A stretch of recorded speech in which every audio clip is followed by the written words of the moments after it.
UDF സർക്കാരിന്റെ ആദ്യ ബജറ്റിന്മേലുള്ള ചർച്ച തിങ്കളാഴ്ചയാണ് നിയമസഭയിൽ തുടങ്ങിയത്. ഡെപ്യൂട്ടി സ്പീക്കറാണ് ബജറ്റ് ചർച്ച തുടങ്ങിവെക്കുക.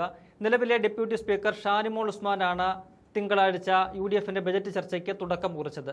ചർച്ചയ്ക്കിടയിൽ വളരെ സുപ്രധാനമായ ഒരു വിഷയം ഷാനിമോൾ ഉന്നയിച്ചു. അത് വ്യക്തിപരമായ ഒരാവശ്യമായിരുന്നു. ഡെപ്യൂട്ടി സ്പീക്കറായ തനിക്ക് ശ്രദ്ധ ക്ഷണിക്കലും സബ്മിഷനും അവതരിപ്പിക്കാനുള്ള അവസരം തരണമെന്നാണ് തന്റെ പ്രസംഗത്തിനിടെ ഷാനിമോൾ ഉന്നയിച്ചത്. മുഖ്യമന്ത്രി ഈ ആവശ്യം പരിഗണിക്കുകയും അത് സംബന്ധിച്ച് അനുകൂലമായൊരു തീരുമാനം എടുക്കുകയും ചെയ്തിരിക്കുന്നു. ഇക്കാര്യം സ്പീക്കർ തിരുവഞ്ചൂർ രാധാകൃഷ്ണനാണ് ഇന്നലെ നിയമസഭയെ അറിയിച്ചത്. ഡെപ്യൂട്ടി സ്പീക്കർക്ക് ഇതിനുള്ള അവസരം നൽകുന്നുവെന്നും നോട്ടീസ് നൽകിയാൽ ഡെപ്യൂട്ടി സ്പീക്കർക്ക് അതിനുള്ള മുൻഗണന നൽകുമെന്നും സ്പീക്കർ സഭയെ അറിയിച്ചു. 1957 മുതൽ 1991 വരെയുള്ള കാലഘട്ടത്തിൽ കേരള നിയമസഭയിലെ ഡെപ്യൂട്ടി സ്പീക്കർമാർ ശ്രദ്ധ ക്ഷണിക്കലും സബ്മിഷനും ഉന്നയിക്കാനുള്ള അവകാശം വിനിയോഗിച്ചിരുന്നു. എന്നാൽ 91 മുതൽ അതുണ്ടായിട്ടില്ല.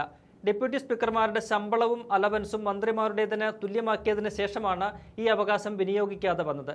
ക്യാബിനറ്റ് റാങ്കുള്ള ചീഫ് വിപ്പ് നിലവിൽ ഈ അവകാശം വിനിയോഗിക്കുന്നുണ്ട്.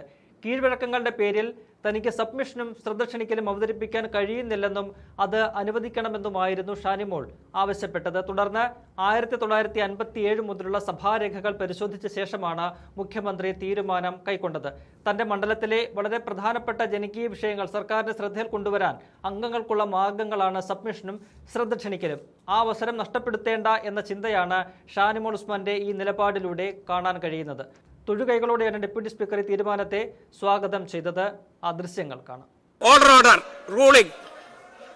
ഡെപ്യൂട്ടി സ്പീക്കർക്ക് കോൾ അറ്റൻഷൻ, സബ്മിഷൻ എന്നിവ അവതരിപ്പിക്കാൻ കീഴ്വഴക്കങ്ങളുടെ പേരിൽ അവസരം ലഭിക്കുന്നില്ല എന്നും ആയത് അനുവദിക്കണമെന്നും ഡെപ്യൂട്ടി സ്പീക്കർ ശ്രീമതി ഷാനിമോൾ ഉസ്മാൻ സഭയിൽ ഇന്നലെ ബജറ്റ് ചർച്ചയിൽ ആരംഭിച്ചുകൊണ്ട് പ്രസംഗിച്ചപ്പോൾ അഭ്യർത്ഥന നടത്തിയിരുന്നു. സഭാ നേതാവായ ബഹുമാനപ്പെട്ട മുഖ്യമന്ത്രിയിൽ നിന്നും പ്രസ്തുത അഭ്യർത്ഥനയ്ക്ക് അനുകൂലമായ പ്രതികരണമാണ് ഉണ്ടായത്. ചെയർ ഇത് സംബന്ധിച്ച് 1957 മുതലുള്ള കാര്യം പരിശോധിച്ചു.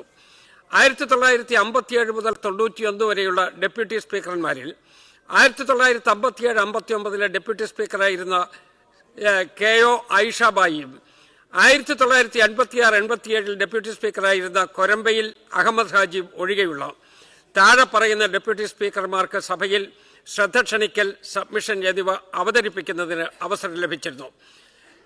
ഒന്ന്, നഫീസബത്ത് ബീബി 1960 മുതൽ 64 വരെ 3 ശ്രദ്ധ ക്ഷണിക്കൽ. മുഹമ്മദ് ജാഫർ ഖാൻ 1967 മുതൽ 70 വരെ ശ്രദ്ധ ക്ഷണിക്കൽ 1. ശ്രീ RS ഉണ്ണി 1970 മുതൽ 77 വരെ ശ്രദ്ധ ക്ഷണിക്കൽ 5, ചട്ടം 58 പ്രകാരമുള്ള നോട്ടീസ് 1.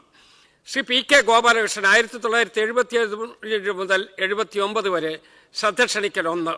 ശ്രീ MJ സക്കറിയ 1980 മുതൽ 82 വരെ ശ്രദ്ധ ക്ഷണിക്കൽ 1. KM ഹംസകുഞ്ഞ് 1982 മുതൽ 86 വരെ ശ്രദ്ധ ക്ഷണിക്കൽ 2, സബ്മിഷൻ 3. ശ്രീമതി ഭാർഗവി തങ്കപ്പൻ 1987 മുതൽ 91 വരെ 1 സബ്മിഷൻ. 1991 മുതലുള്ള ഡെപ്യൂട്ടി സ്പീക്കർമാർ ആരും ഈ അവകാശം വിനിയോഗിച്ചില്ല. ഡെപ്യൂട്ടി സ്പീക്കർമാരുടെ ശമ്പളവും അലവൻസും മന്ത്രിമാരുടെ ശമ്പളത്തിന് തുല്യമാക്കിയതിനു ശേഷം ആണ് ഈ അവകാശം വിനിയോഗിക്കാതെ വന്നത്. ക്യാബിനറ്റ് റാങ്കുള്ള ചീഫ് വിപ്പ് നിലവിൽ ഈ അവകാശം വിനിയോഗിക്കുന്നുണ്ട്. ഈ സാഹചര്യത്തിൽ 1991 മുതൽ തുടർന്നു വരുന്ന കൺവെൻഷൻ മാറ്റി ഡെപ്യൂട്ടി സ്പീക്കർക്ക് സഭയിൽ ശ്രദ്ധ ക്ഷണിക്കൽ, സബ്മിഷൻ എന്നിവ അവതരിപ്പിക്കുന്നതിന് അനുവാദം നൽകാൻ ചെയർ തീരുമാനിക്കുന്നു. ഡെപ്യൂട്ടി സ്പീക്കർക്ക് അപ്രകാരമുള്ള നോട്ടീസ് നൽകുന്ന പക്ഷം അതിന് മുൻഗണന നൽകുന്നതുമായിരിക്കും.